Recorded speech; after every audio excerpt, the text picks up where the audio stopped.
Esse é o nosso programa Entendendo os Pontos Divergentes e eu estou com você nessa oportunidade para, nestes poucos minutos, refletir com você acerca de muitas coisas de extrema relevância e exaustiva importância para o nosso crescimento espiritual. E eu convido você a abrir o seu coração e ouvir a voz de Deus através do exame expositivo do versículo de número 12 da Epístola de Judas, antes pedindo a orientação e a direção de Deus.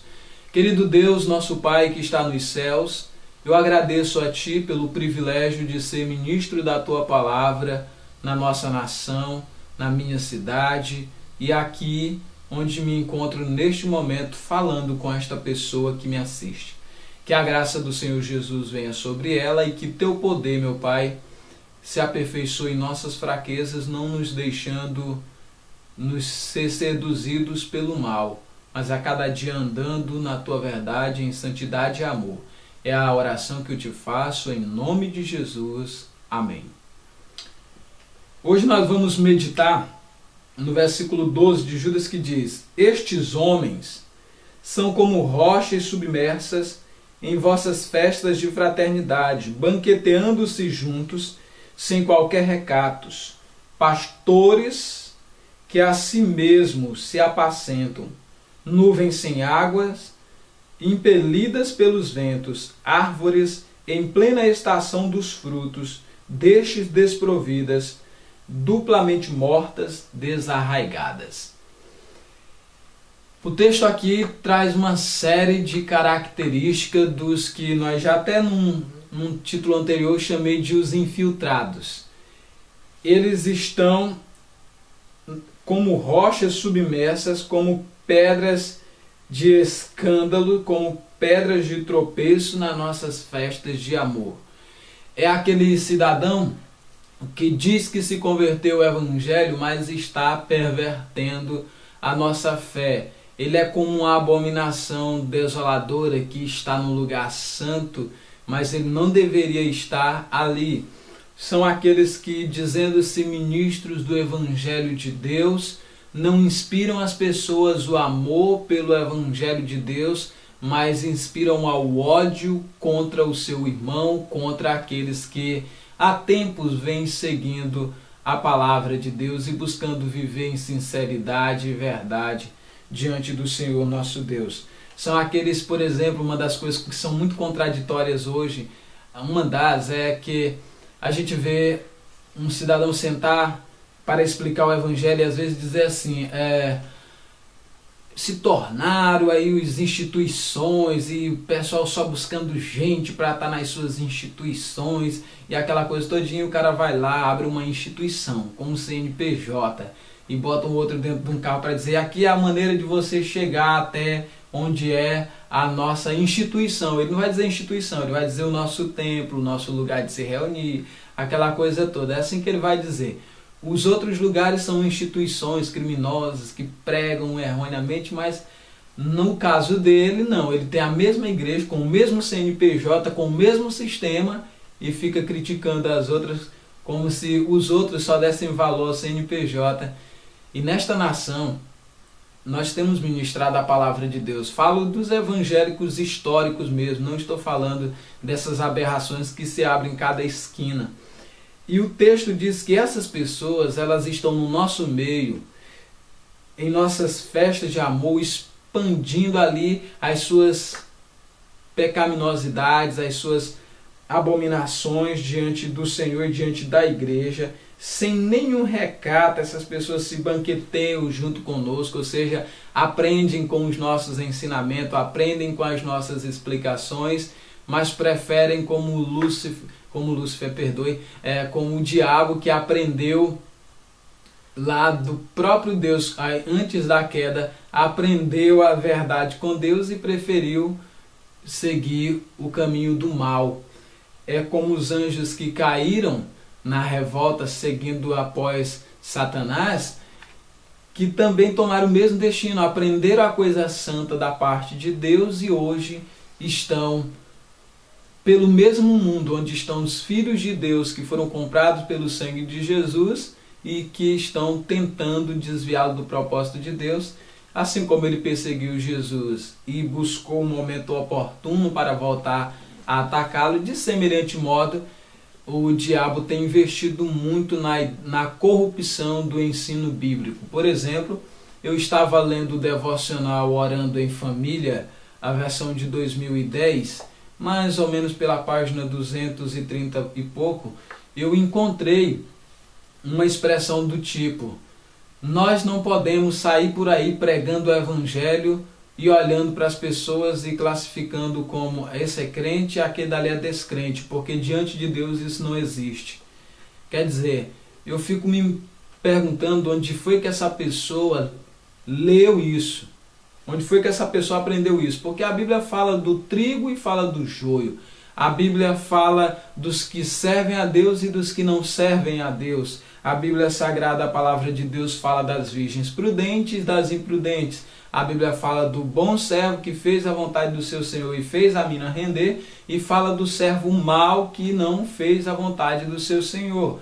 A Bíblia Sagrada fala daqueles que estão em Cristo e daqueles que estão no maligno. A Bíblia fala dos filhos de Deus e os filhos do diabo. Então, eu quando olho na Bíblia, eu consigo ver claramente Jesus falando das ovelhas e falando dos bodes. Eu vejo o Senhor pondo essa distinção, mas lá diz que diante de Deus essa distinção não existe.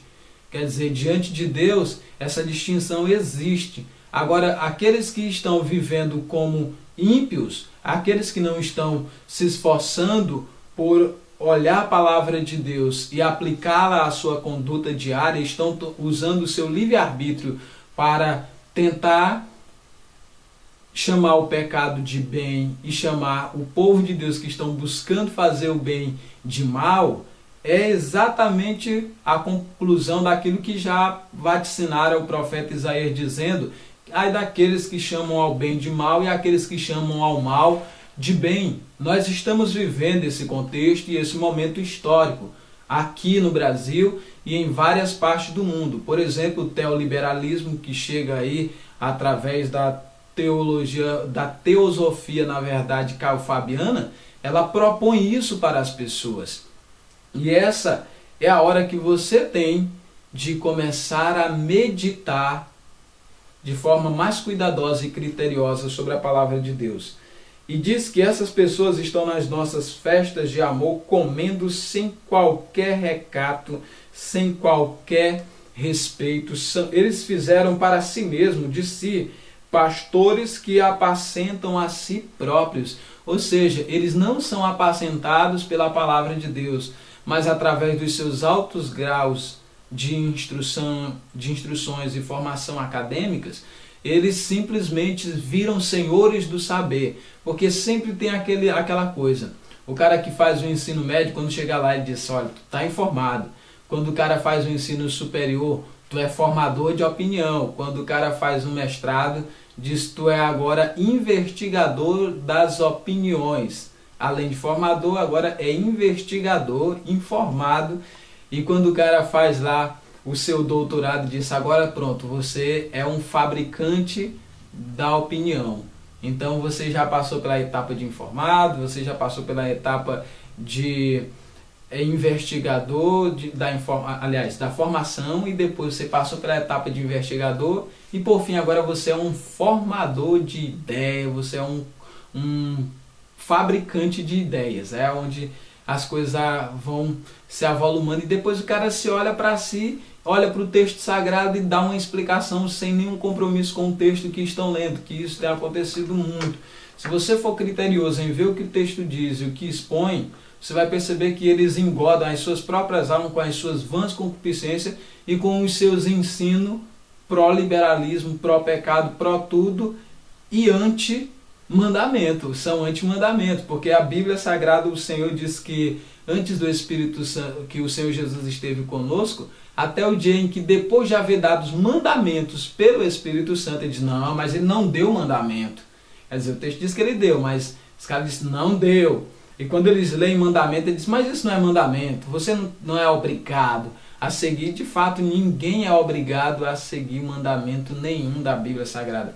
Agora, se quiser morar com Jesus, no céu e passar a eternidade com Deus, vai ter que amar a palavra de Deus, guardar os mandamentos que o Senhor Jesus nos diz, que são bem diferentes dos mandamentos lá da antiga aliança, do decálogo e toda aquela coisa ali.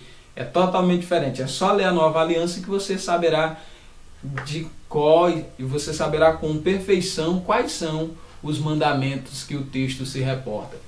E o texto diz que essas pessoas se tornaram apacentadores de si, se tornaram senhores das suas próprias doutrinas, eles se tornaram não mais servos que se submetem à vontade do seu Senhor, mas eles se tornaram senhores do saber, e o Senhor um dia vai perguntar: onde está o sábio, onde está o inquiridor deste século? E eles se levantam como inquiridores. E hoje o liberalismo ele chega mais ou menos assim.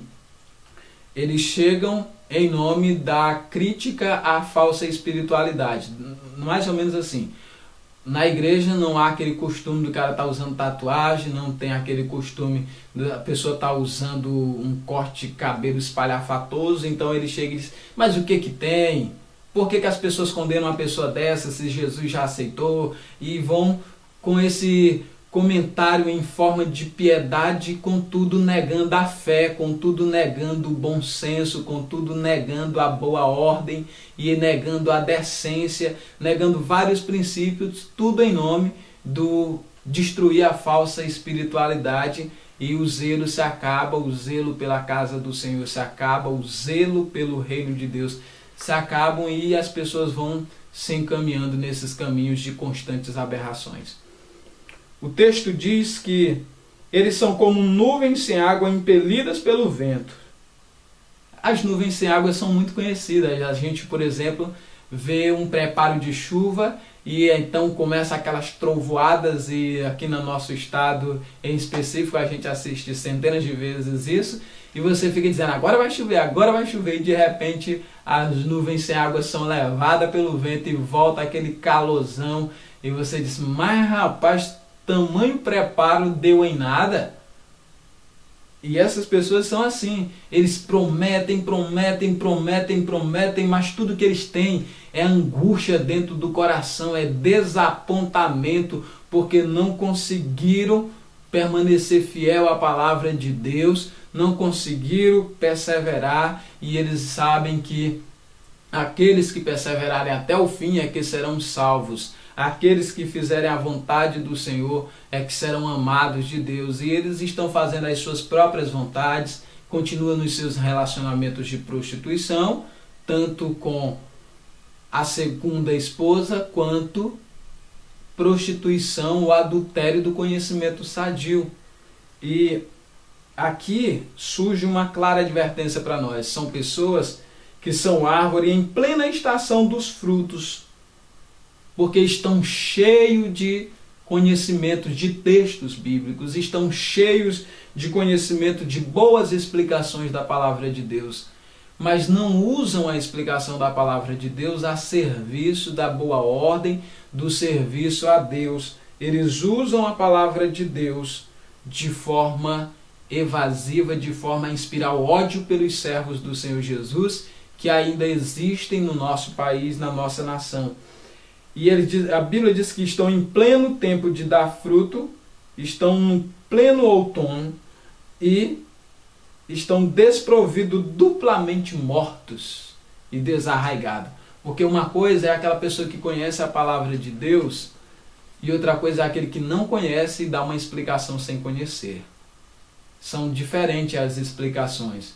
Na inocência, às vezes, vejo pessoas dando interpretações totalmente divorciadas do texto bíblico, mas esses estão fazendo na sua ignorância, porque ainda não conhecem o texto, porque ainda não conhecem a palavra. Mas esses que conhecem e ficam criando uma falsa espiritualidade, uma falsa modéstia, que Deus tenha misericórdia e que eu e você não sejamos pessoas assim, que a gente tenha o cuidado de não ultrapassar o que está escrito, que a gente tenha o cuidado de usar sempre a palavra de Deus com bom senso, com moderação, atentando para a nossa própria vida, para que a gente não venha cair no mesmo exemplo de desobediência, apartando o nosso coração do Deus vivo por causa das perversões que nós acrescentamos à nossa alma por causa do amor ao mundo e do seu sistema corrompido.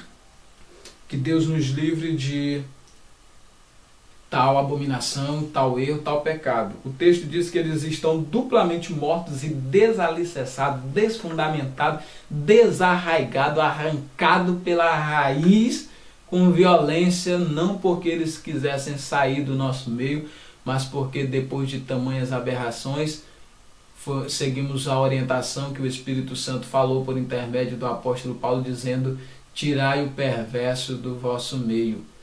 E nós não podemos nos acostumar com homens maus que transformam a graça de Deus em libertinagem. Que Deus use a mim e a você para fazermos a diferença no tempo em que vivemos.